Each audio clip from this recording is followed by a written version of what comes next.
How to archive and unarchive your Instagram post on Instagram mobile application. I will do this tutorial on my Android phone, but you can always do so on any OS or any device that Instagram supports. A prerequisite for this tutorial is to always update your Instagram application to its latest version. You can check Play Store or App Store for it. And before we start this tutorial, if you wanted to see more contents like this, please make sure that you hit that subscribe button and also ring that bell. Okay, without further ado, let's go. First off, just fire your Instagram application on your mobile phone, and then from there go to the bottom right, aka your profile button. You will be shown with a list of posts on your profile page. I will choose this one for example. Okay, to archive your post, go to the top right button with a three-dot icon.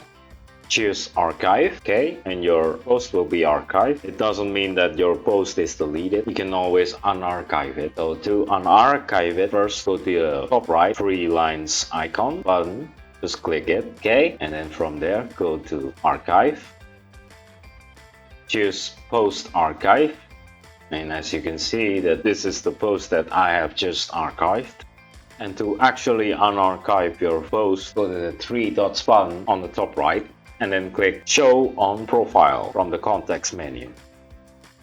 Okay, and then just go back, refresh, and voila, your post should be unarchived immediately. And that's pretty much how you archive and unarchive Instagram posts on your Instagram mobile application. If you find this tutorial helpful and you wanted to see more contents or tutorials like this, please make sure that you subscribe, like, and comment down to our channel. If you have any suggestions or any topics that you want us at Tech Tricks to cover, also do not hesitate to put it on the comment section down below. And that's the whole tutorial. I hope it helps. Cheers, and until the next tutorial, YouTube. Bye.